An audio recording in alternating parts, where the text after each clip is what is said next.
जय श्री कृष्ण। नमस्कार। वेदांत के अध्ययन की श्रृंखला में आद्य श्री शंकराचार्य जी विरचित विवेक चूड़ामणि के आज के सत्र में सभी साध्यायियों का स्वागत एवं अभिवादन। ओमकार के नाद के साथ प्रार्थना करेंगे।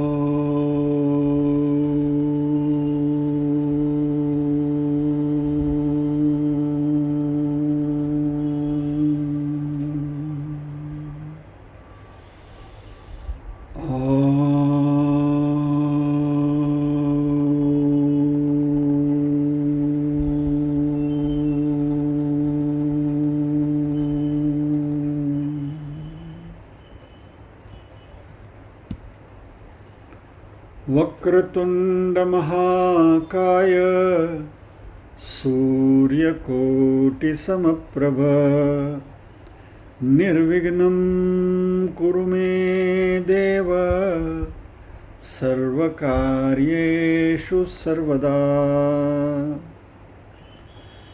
या कुन्देन्दुतुषारहारधवला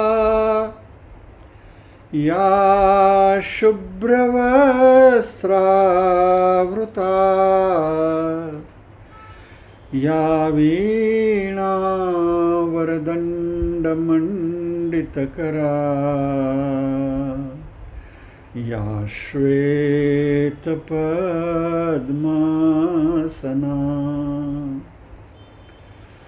या ब्रह्माच्युतशङ्कर प्रभृतिभिर्देवैः सदा वन्दिता सा मां पातु सरस्वती भगवती निःशेषजाड्यापहा।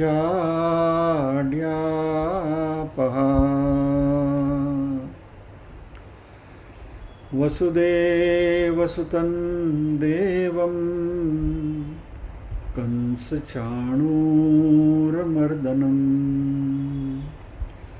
देवकी परमानन्दं कृष्णं वन्दे जगद्गुरुम्। सदाशिवसमारम्भां शङ्कराचार्यमध्यमाम् अस्मदाचार्यपर्यन्तां वन्दे गुरुपरम्पराम्। ॐ सहना भवतु सहनौ भुनक्तु सह वीर्यं करवावहै तेजस्विनावधीतमस्तु मा विद्विषावहै। ॐ शान्ति शान्ति शान्तिः।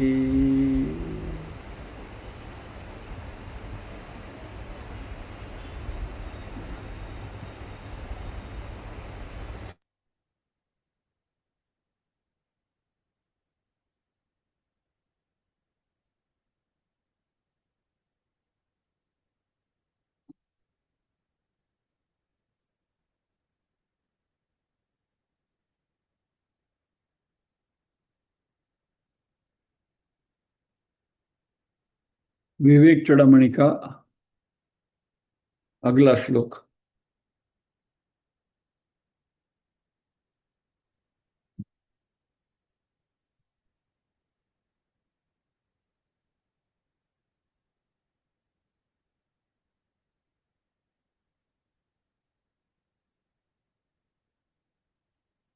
प्रज्ञावानपि पंडितोपि चतुरोऽप्यन्त सूक्ष्म सॉरी प्रज्ञावानपि पंडितोपि चतुरप्यत्यन्त सूक्ष्मात्मदृग् व्यालीढस्तमसा न वेत्ति बहुधा संबोधितोऽपि स्फुटम् भ्रान्त्यारोपितमेव साधु कलयत्यालम्बते तद्गुणान् अन्तासौ प्रबला दुरन्ततमस शक्तिर्महत्यावृतिः।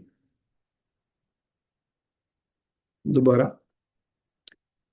प्रज्ञावानपि पंडितोऽपि चतुरोऽप्यत्यन्तसूक्ष्मात्मदृग् व्यालीढस्तमसा न वेत्ति बहुधा संबोधितोऽपि स्फुटम् भ्रान्त्यारोपितमेव साधु कलयत्यालम्बते तद्गुणान् अन्तासौ प्रबला दुरन्ततमस शक्तिर्महत्यावृतिः।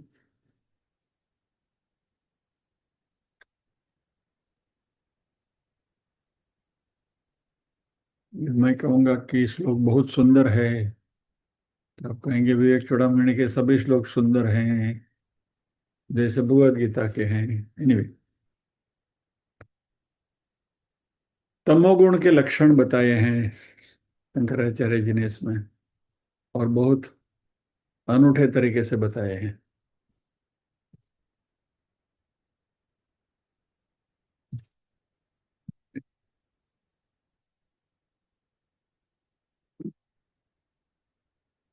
प्रज्ञावान अपि पंडितः अपि, संधि ऐसी है, प्रज्ञावान अपि पंडितः अपि चतुरः अपि अत्यंत सूक्ष्म आत्मादृक्।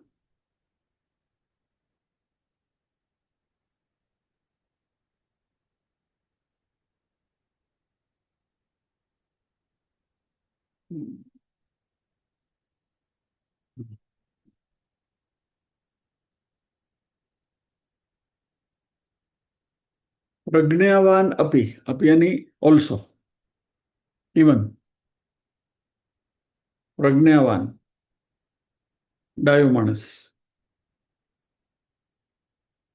पंडितः अपि पंडित, चतुरः चतुर, निरुबेन,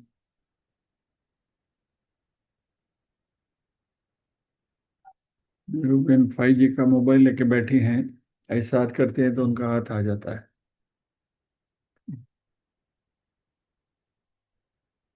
एक-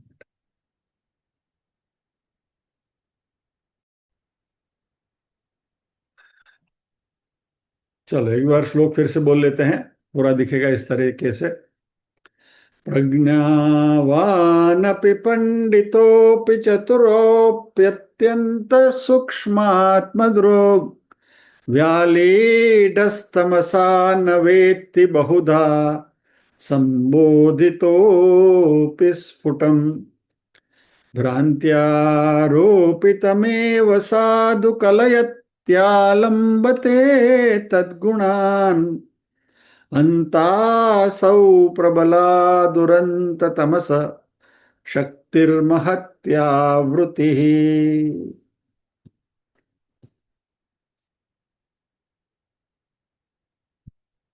अभी छोटा करना पड़ेगा।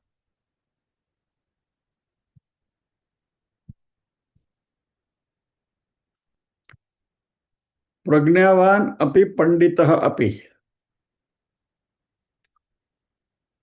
प्रज्ञावान यानी जिसके पास प्रज्ञा है, अक्ल है, वाइस। पंडित यानी लर्नेड,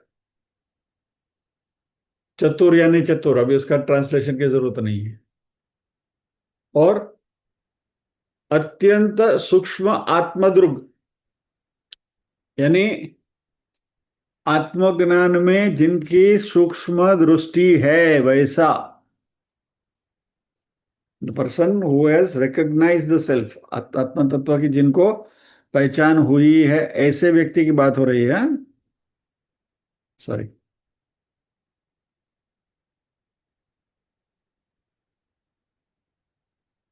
व्यालीढ़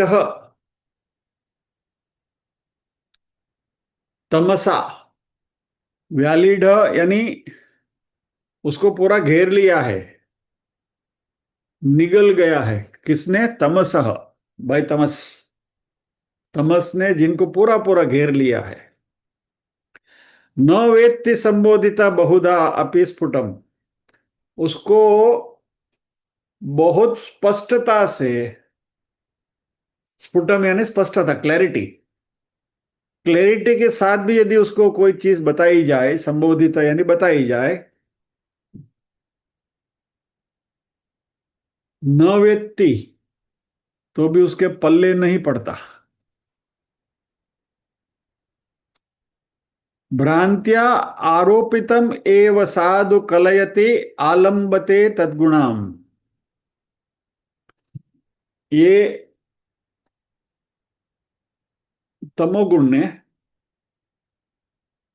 उसकी जो आवरण शक्ति से उसको घेर लिया है, वह जो भी सामने दिखता है वो उसको सही मानता है, they consider to be real, और उसके साथ वो अपने आप को जोड़ देते हैं, दे अटैच देमसेल्व्स। हंत असौ प्रबला दुरंत तमसः शक्ति ही महती आवृतः। ओहो, ये तमस की आवरण शक्ति कितनी मजबूत है, कितनी जोरदार है। महती, हाउ पावरफुल इट इज।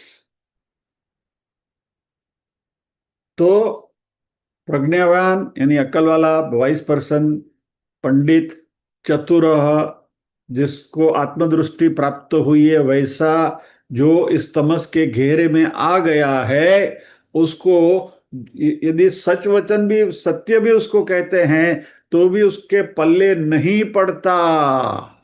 ओहो, ये तमस की आवरण वृत्ति कितनी पावरफुल है, कितनी मजबूत है। यानी एक आश्चर्य बताया है शंकराचार्य जी ने। आइए इसके ऊपर हम अध्ययन करेंगे।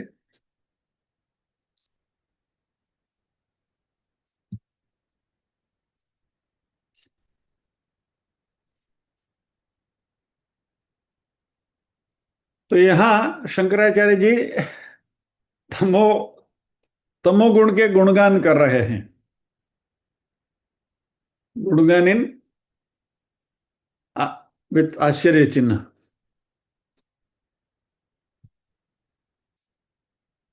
यानी तमोगुण की जो नोटोरिटी है, कितना नोटोरियस है, उसकी बात हो रही है, कितना पावरफुल है वो, और इसके असर से कैसे मुक्त नहीं हो पाते हैं आसानी से। यानी कितना सशक्त है, हाउ पावरफुल तमोगुण इज, उसकी आवरण शक्ति।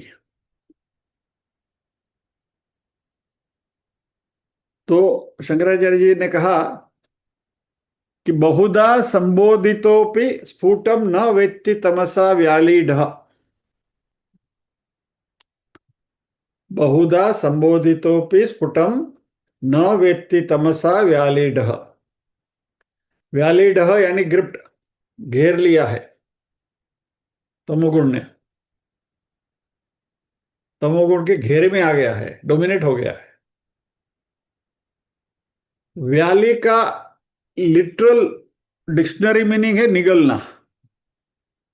व्यालीढ़ यानी स्वॉलोड, जिसको निगल गया है तमोगुण। तमोगुण की असर में वो आ गया है पूरा, ऐसा व्यक्ति। बहुधा संबोधित अपि न वेत्ति, जितना भी आप उसको समझाने की कोशिश करो वो समझते नहीं है। थिक स्कल, ऐसे हम थिक स्किन कहते हैं ना, वैसे थिक स्कल, जाड़ी बुद्धि। वैसे प्रज्ञावान है, बुद्धिशाली है, बहुत शार्प है, इंटेलेक्चुअल है, लेकिन इस मामले में उसको तमोगुण की घेरे में आने की वजह से वो ये चीज उसके पल्ले नहीं पड़ती। तो क्या होता है, एक एग्जाम्पल के तौर पे, अभी मान लीजिए कि अध्यात्म का वर्ग चल रहा है, हम यहाँ अध्यात्म की बात कर रहे हैं, वेदांत की, और मैंने आपसे कहा कि तत्वमसि, बराबर, ये महावाक्य है। तो इस महावाक्य के बारे में मान लीजिए कि चर्चा हो रही है, तो मैं जब भी आपसे कहूं कि तत्वमसि, तो आपके पास से रिफ्लेक्शन क्या आना चाहिए? अहम ब्रह्मास्मि, बराबर। लेकिन आप भी सामने कहोगे तत्वमसि, तो वो पहुंचा नहीं, यू आर जस्ट पैरटिंग। बहुधा संबोधितोपि स्फुटम, क्लियरली उसको बताने के बावजूद भी ग्रास में नहीं आता है। मोह महिमा, अज्ञान की आबरू, ये कीर्ति है शंकराचार्य जी। ये अज्ञान की, ये तमस की जो आवरण वृत्ति है उसका गुणगान कर रहे हैं, उसकी आबरू, उसकी कीर्ति क्या है, देखिए कि क्या कर सकता है। और वो व्यक्ति कैसा है? ऑर्डिनरी नहीं है, सामान्य नहीं है, प्रज्ञावान अपि, बहुत इंटेलिजेंट है, प्रज्ञावान है, शास्त्रों का अध्ययन किया है, बुद्धिमान है, शार्प है, पंडित है, उसने तर्क, मीमांसा, व्याकरण, सभी चीजों का अध्ययन किया है, विद्वान है। यानी वह बुद्धिमान भी है और विद्वान भी है और चतुर भी है।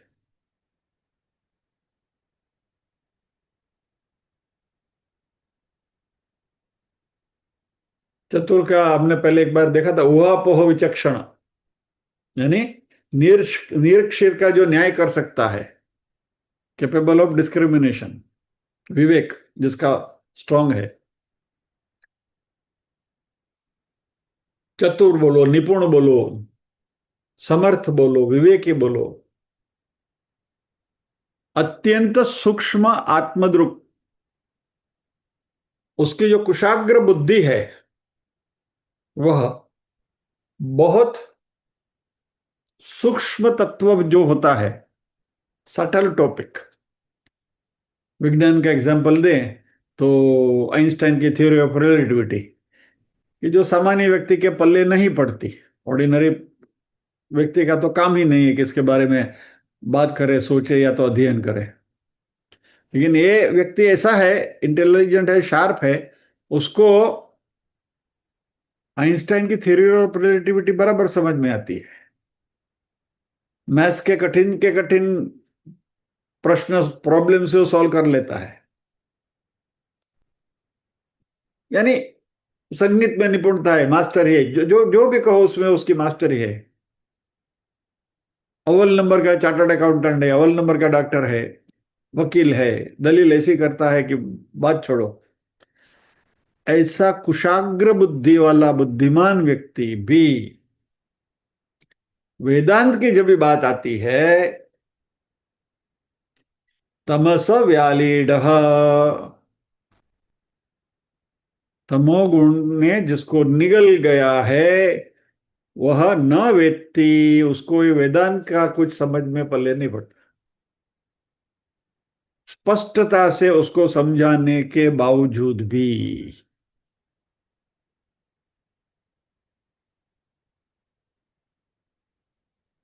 तो क्या करेगा? अभी उसको समझाया तत्वमसि, तुम वही हो, परमात्मा का ही स्वरूप हो, आत्म स्वरूप। अभी उसके मन में यह बात उगनी चाहिए कि भाई शास्त्रों के द्वारा उसको सिखाया जा रहा है कि तत्वमसि, तुम वही हो जो परमात्मा का स्वरूप है। तो उसका मन में रिफ्लेक्शन क्या आना चाहिए? अहम ब्रह्मास्मि, मैं ब्रह्म हूं। लेकिन वह उसके पल्ले नहीं पड़ता। तो वह ये इतना स्पष्टता से समझाने के बाद भी अहम ब्रह्मास्मि के बजाय अहम जीवोस्मि, मैं जीव हूं, तो जब तक ये अहम ब्रह्मास्मि का उद्बोधन उसके पल्ले नहीं पड़ता, पूरा पूरा आत्मसात नहीं होता, तब तक उसका ये जीव भाव चालू रहता है। कोई इलाज ही नहीं है।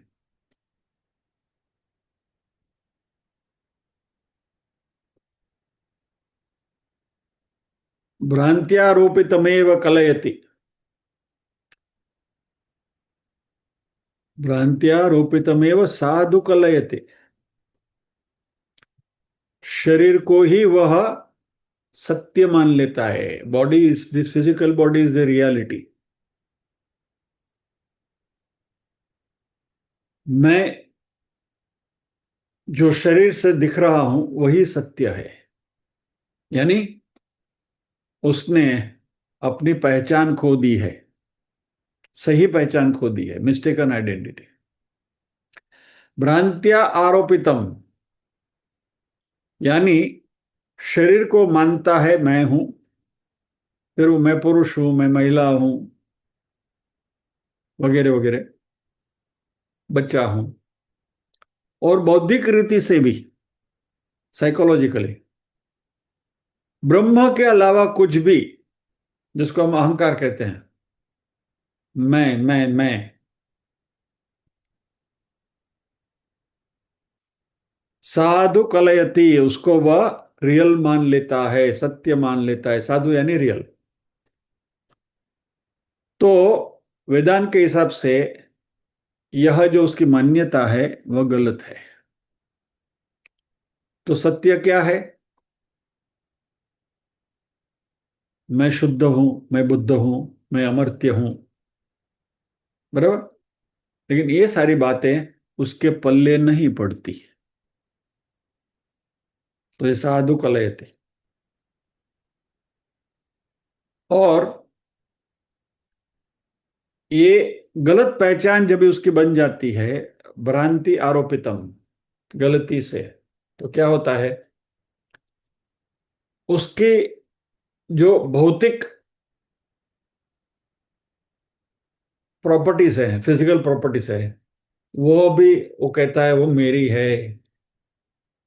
तद्गुणान आलम्बते। तो physical properties, emotional properties, intellectual properties, सब कुछ जो भौतिक है उसका वो आलंबन लेता है। और वो कभी भी अपने आप को ब्रह्म नहीं मानता। यानी कि मैं मिथ्या हूं, मैं शुद्ध हूं, बुद्ध हूं, मुक्त हूं, असंग हूं, सर्वगत हूं, ये सब जो शास्त्र उसको बताता है वह उसके पल्ले नहीं पड़ता।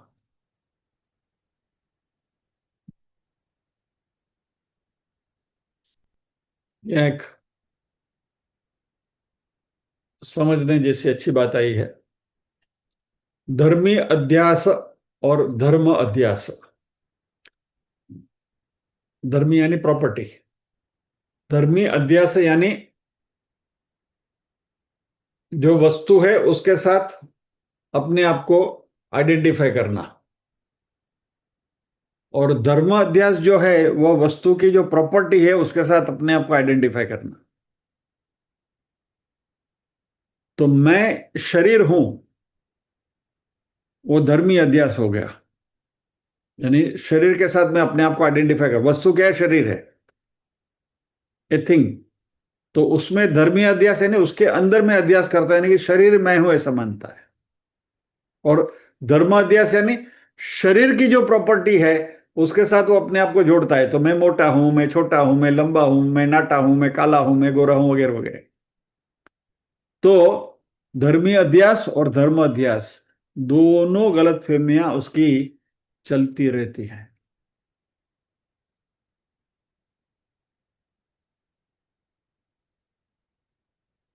और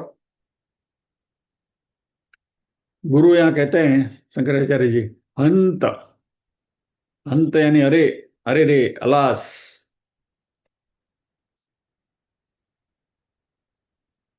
ऐसे शिष्य यदि मिल जाए तो गुरु को भी वैराग्य आ जाएगा। गुरु ने सोचा कि मैंने सारी तरकीबें आजमा चुका हूं, मैं आजमा चुका हूं, जिस तरीके से सिखाना है उस तरीके सिखा रहा हूं।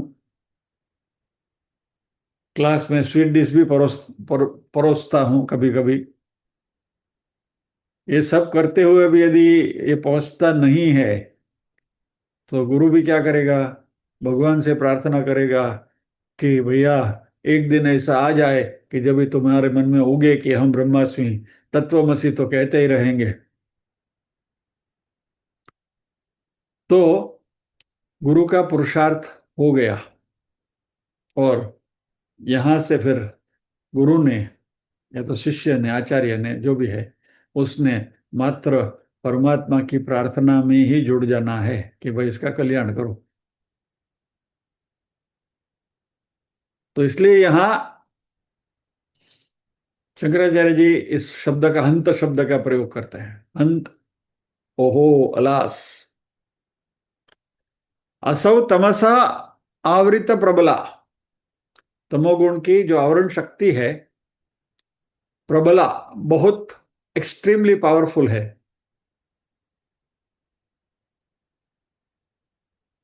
तो शंकराचार्य जी एज ए गुरु कहते हैं कि मैं भी नाकामयाब हुआ हूं, आई एम ऑल्सो हेल्पलेस। इसका एक उदाहरण भगवत गीता में आया है, तीसरे अध्याय का 38वां श्लोक।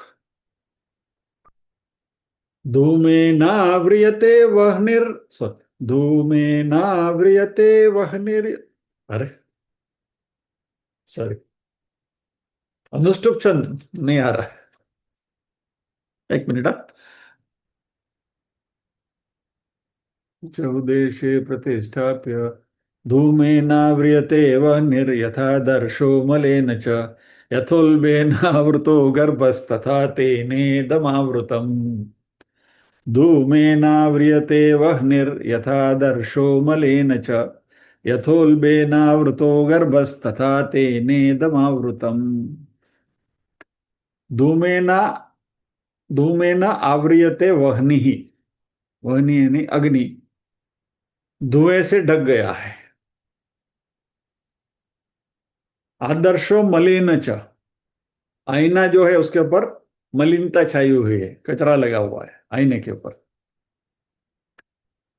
यथा अल्बेन आवृत गर्भ, अल्ब यानी गर्भ की जो नाल रहती है ना, जो नाल से लपेटा गया गर्भ माँ के उदर में होता है ना, तो यथा अल्बेन आवृत गर्भ तथा तेने तेना इदम आवृतम, वैसे यह आत्मज्ञान इससे ढका हुआ है। ये उदाहरण भगवान ने कैसे दिए हैं? अभी अग्नि को धुएं ने ढाका है, तो हम क्या करेंगे? पंखा डालो, हवा दे दो, तो जो धुआं है वो बिखर जाएगा, तो अग्नि प्रकट हो जाएगा, दिखेगा, स्पष्ट दिखेगा। अभी होली आएगी ना, दिखेगा। आईने के ऊपर मलिनता है, कचरा है, तो कपड़ा लेके साफ कर दो, आईने साफ हो जाएगा। यानी अग्नि का धुआं हम हटा सकते हैं, आईने का कचरा साफ कर सकते हैं, लेकिन माँ के गर्भ में जो बच्चा है उसके लिए कुछ नहीं किया जा सकता। 9 महीना आपको रुकना ही पड़ेगा, वो नाल हटा नहीं सकते। It has to be kept, नहीं तो गुजर जाएगी, मृत्यु हो जाएगी। It has to be kept. तो 9 महीना आपको इंतजार करना ही पड़ेगा। You have to wait, it will happen only in due course. तो यहां शंकराचार्य जी कहते हैं अंत, अलास, इसको अभी उसका समय जब भी आएगा तभी उसको ये पल्ले पड़ेगा। कितना भी विद्वान हो, कितना भी प्रबुद्ध हो, कितना भी शार्प हो, इंटेलिजेंट हो, लेकिन ये बात उगेगी नहीं तो नहीं उगेगी। फिर उसके लिए उसके सही समय का इंतजार करना पड़ेगा, जो कुछ दिन भी हो सकते हैं, कुछ घंटे भी हो सकते हैं, कुछ हफ्ते भी हो सकते हैं, कुछ महीने भी हो सकते हैं, कुछ साल भी हो सकते हैं, और कई जन्म भी हो सकते हैं। It can be anything. Flash हो गया तो अभी भी हो सकता है, खटाक करके हम ब्रह्मास्मि बस। जय श्री कृष्ण। और नहीं हुआ तो चलता रहता है। तो ऐसे बुद्धिमान ढीठ व्यक्ति की बात हो रही है यहाँ, कि जो तमस से घिरा हुआ है।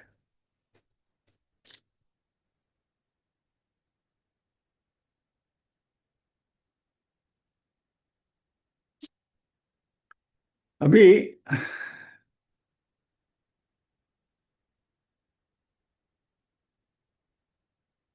यहां हम चर्चा कर, थोड़ा रिवाइंड कर लेते हैं। कई समय से सबका आना जाना चल रहा है, तो थोड़ा पिरो लेते हैं। हमने बात शुरू की है अनात्मा की। एक्चुअली शिष्य ने गुरु से 7 प्रश्न पूछे थे, बहुत पहले, 49वें श्लोक में। अभी हम 114वें श्लोक पर हैं। तो करीब 100 श्लोक पहले ये प्रश्न पूछा गया था। को नाम बंध कथमेशागतः, कथम प्रतिष्ठा, कथम विमोक्षः, कोसावनात्मा परमक आत्मा, तयोर्विवेक कथमेतदुत कथमेतदुच्यताम। यानी 7 प्रश्न। क्या नाम है, क्या बंधन है, कहां से मैं आया हूं, वगैरह वगैरह। अभी इसमें से पहला जो प्रश्न पूछा था शिष्य ने,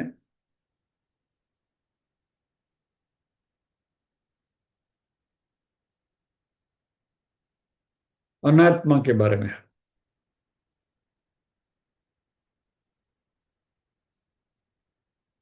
उस अनात्मा की चर्चा करते करते उसको हमने 3 विभाग में बांटा था। वैसे पूरा जगत अनात्मा है, लेकिन शिष्य ने अपने बारे में पूछा है, तो सामने शिष्य, शरीरधारी शिष्य सामने बैठा है, फिजिकल। तो शंकराचार्य जी ने उस शरीर के 3 विभाग किए अनात्मा के टॉपिक में। स्थूल शरीर, सूक्ष्म शरीर और कारण शरीर। स्थूल सूक्ष्म वगैरह हमने देख लिए, अभी कारण की चर्चा हो रही है। कारण शरीर के अलग अलग नाम हमने दिए, अव्यक्तम, अविद्या, शक्ति, वगैरह वगैरह। माया का खेल है, और माया कैसे है, त्रिगुणात्मिका। 3 गुण है।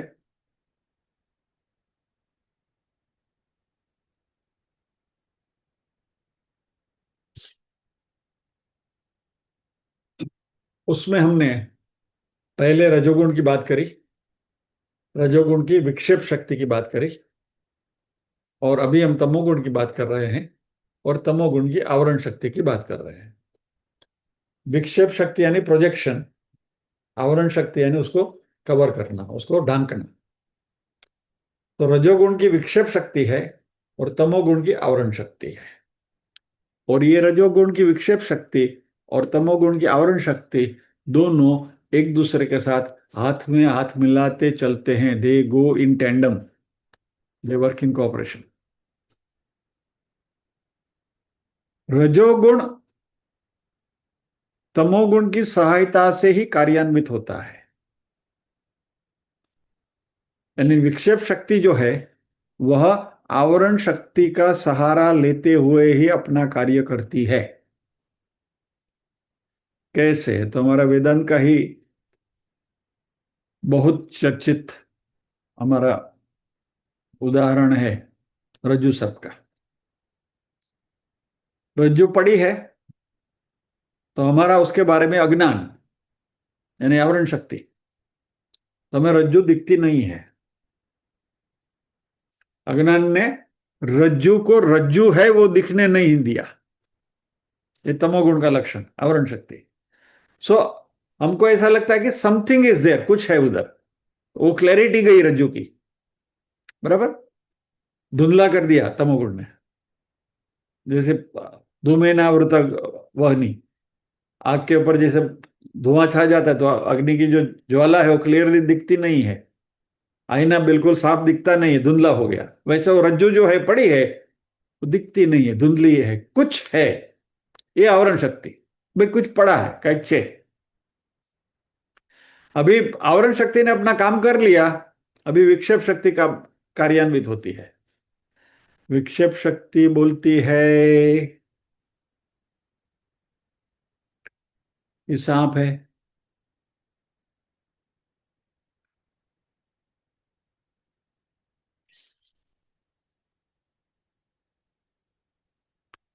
अच्छा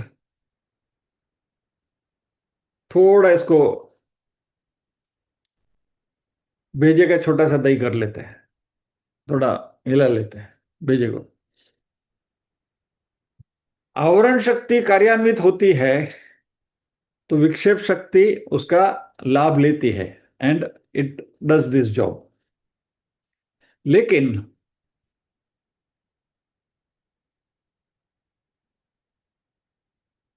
मात्र अज्ञान है तो उससे गलतफहमी होना जरूरी नहीं है। यानी आवरण शक्ति है तो आवरण शक्ति के साथ साथ विक्षेप शक्ति को आ ही जाना जरूरी नहीं है। अज्ञान अज्ञान पड़ा रहता है। जब भी हम गहरी निद्रा में होते हैं, बराबर, सुषुप्ति की अवस्था में, तभी हमारा जो ब्रह्म का होना है तो हम जो हैं उसके बारे में वो पूरा अज्ञान की स्थिति है, उसमें कुछ हमें समझ में नहीं आता, we know nothing, in total ignorance में हम पड़े हैं, बराबर। ये आवरण शक्ति हुई। आवरण शक्ति ने हमारी जो सही पहचान उसको ढाक दिया और हम सो रहे हैं, पड़े हैं। लेकिन यहां विक्षेप शक्ति नहीं आई, खाली आवरण शक्ति आई। लेकिन जागृत और स्वप्नावस्था में जैसे ही आवरण शक्ति ने हमें हमारी पहचान भुला दी तो विक्षेप शक्ति आ जाती है। जागृत में जो अभी हम जो करते हैं वो, और स्वप्न में तो हमने अपनी सारी बड़ी दुनिया खड़ी कर दी, जो विक्षेप शक्ति का कार्य है। तो आवरण शक्ति अपने आप में खाली अकेली बुरी नहीं है, इससे कुछ डजन कोई नुकसान नहीं करती। और इसलिए अंग्रेजी में कहावत भी है ना कि इग्नोरेंस इज ब्लिस। मालूम नहीं है, नहीं है तो किसी भी प्रकार की गलतफहमी के बगैर का जो अज्ञान है वो ठीक है, इट्स ओके। लेकिन गलतफहमी के साथ यदि अज्ञान है तो वो भयानक है, वो दैट इज टेरेबल।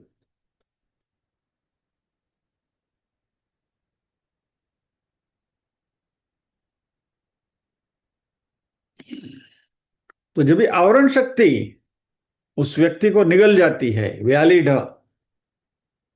तो भी तमोगुण का प्रेडोमिनेंस बढ़ जाता है और बार बार उसका पुनरावर्तन करने के बावजूद भी कोई चीज समझ में नहीं आती तो नहीं आती।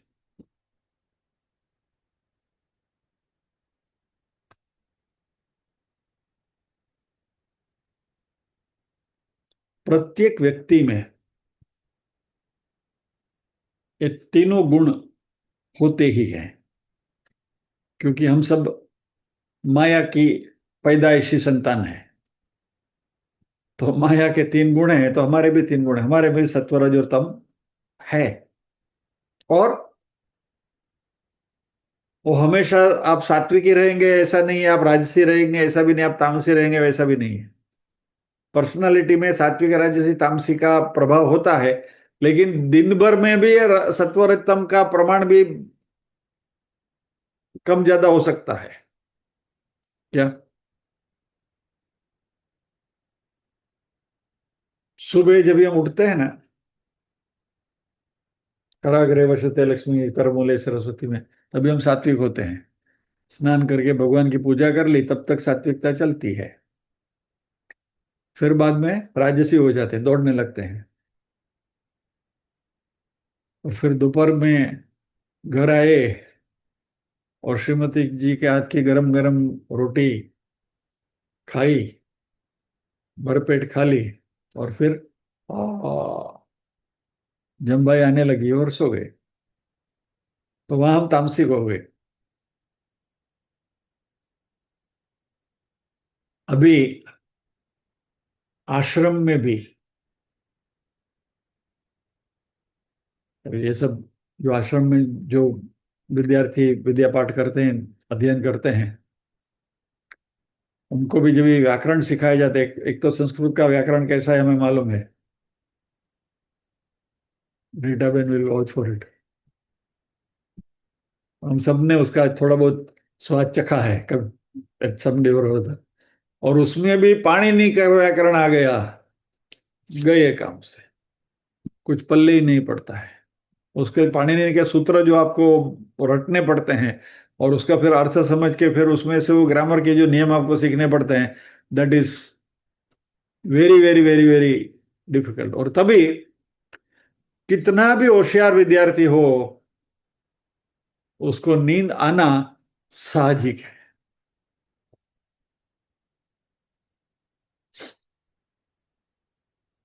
एक रियल लाइफ एग्जांपल मैं आपको देता हूँ।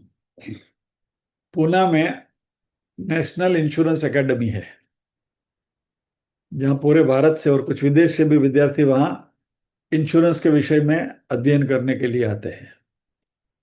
और उसमें ये जो आग से जो नुकसान होता है, आग की जो बीमा पॉलिसी होती है, फायर इंश्योरेंस होता है, उसके साथ संलग्न एक लॉस ऑफ प्रॉफिट पॉलिसी भी होती है। लॉस ऑफ प्रॉफिट पॉलिसी में क्या है कि भाई, आग की वजह से मान लीजिए कि फैक्ट्री में कुछ नुकसान हो गया और 3 महीना फैक्ट्री बंद रही, तो 3 महीने में उसको जो मुनाफा होना चाहिए और उसका जो फिक्स्ड एक्सपेंसेस होने चाहिए, वो सब उसको इंश्योरेंस कंपनी देती है एज ए क्लेम। और उसका वर्किंग करना बहुत बेस्ट है। बैलेंस शीट में जाओ, ये करो वो करो। ऐसे फायर नहीं होती तो क्या होता था, वो सब करना पड़ता है।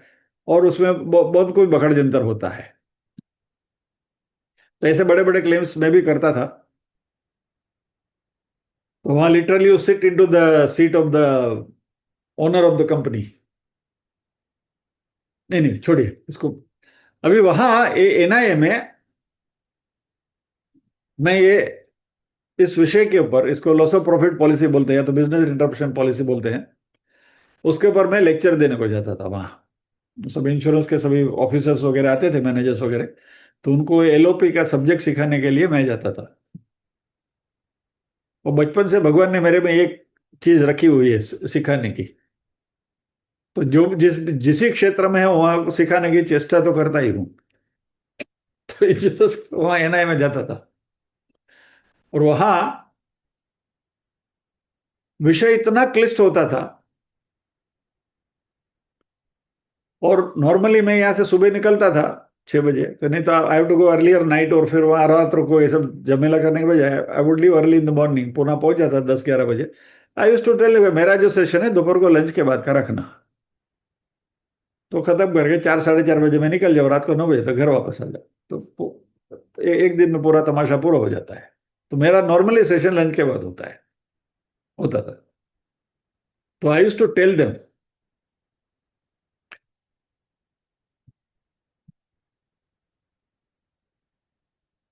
Lecture on LOP after lunch is a lullaby. Lullaby એટલે હાલરડું, બરાબર। Lecture on LOP after lunch is a lullaby. तो आई टू टेल देम, भैया जिसको सोना है शांति से सो जाओ, लेकिन खर्राटे मत बुलाना। और खर्राटे बुला के बाजू वाला सो रहा है उसको भी डिस्टर्ब मत करना, क्योंकि जिसको सोना क्या है उसको सोने की छुट्टी। तो लोगों ने सोचा चलो भैया, सोने की छुट्टी मिल गई, सो लेते हैं 2 घंटा।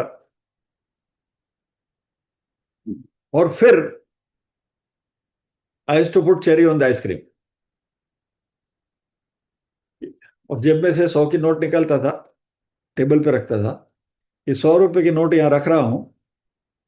इस लेक्चर में जो भी सो जाए, वो लेक्चर पूरा होने के बाद आके 100 रुपया लेके जावे। और मेरा 100 रुपया कभी गया नहीं। कहने का तात्पर्य है कि I use to make that topic, dry topic, so interesting कि लोग सुनते थे, आनंद आता था। बड़े नहीं। कहने का तात्पर्य क्या है कि तमोगुण जो है वो कभी कभी हमारे ऊपर हावी हो जाता है, particularly after a heavy lunch. यानी बात हम क्या कर रहे थे, दिन में हमारे में ये परिवर्तन आते रहते हैं, सत्व रजतम सत्व रजतम। रात को सोते हैं तभी तो तमोगुण ये आच्छादित हो जाता है ना, तभी सो ही जाते हैं ना। So this keeps on happening.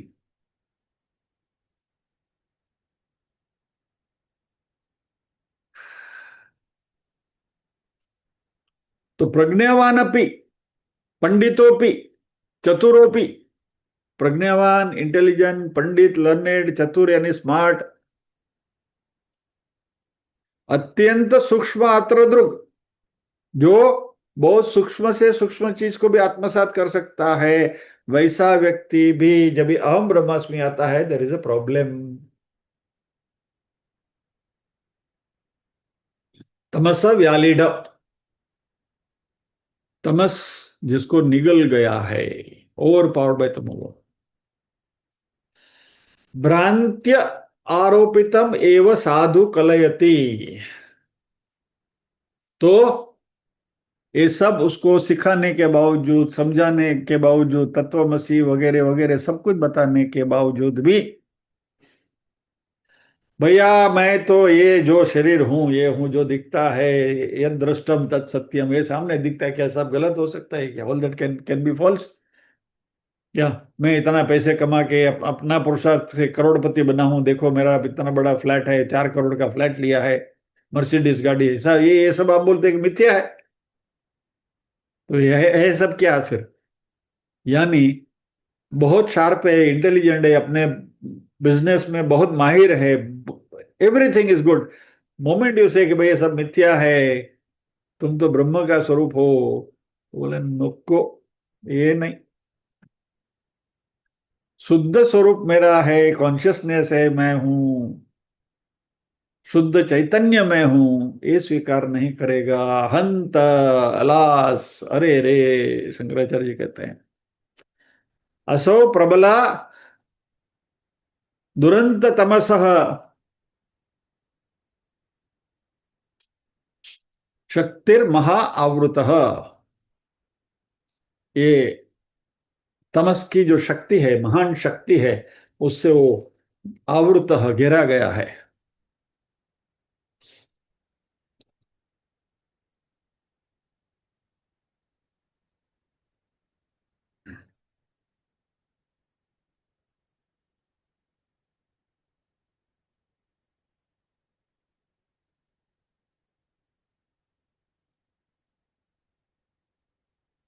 एक बार श्लोक को फिर से देख लेते हैं।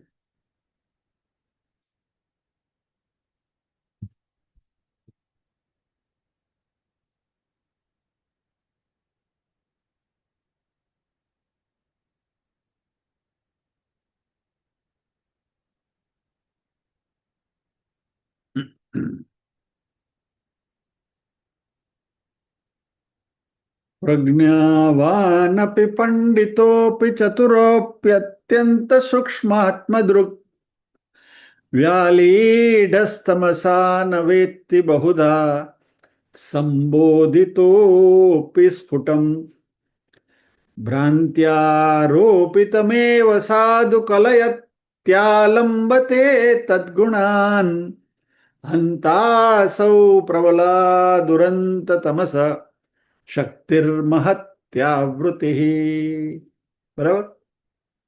प्रज्ञावान अपि पंडितः अपि चतुरपि अत्यंत सूक्ष्मात्र दृक् तमसा व्यालिडः न वेत्ति बहुधा, बहुधा संबितो संबंधितो संबोधितो अपि स्फुटम, स्फुटम यानी क्लैरिटी के साथ।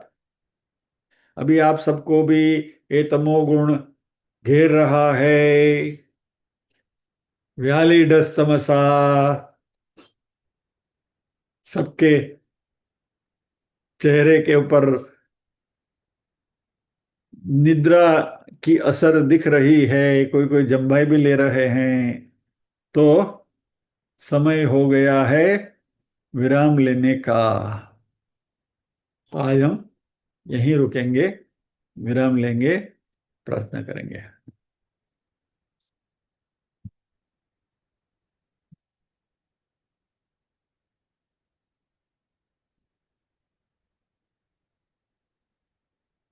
ओम असतो मा सद्गमय, तमसो मा ज्योतिर्गमय, मृत्योर्मा अमृतंगमय।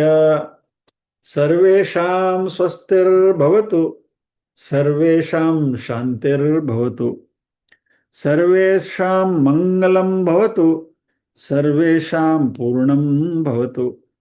लोकाः समस्ताः सुखिनो भवन्तु, लोकाः समस्ताः सुखिनो भवन्तु। नाहं कर्ता हरिः कर्ता, हरिः कर्ता हि केवलम्।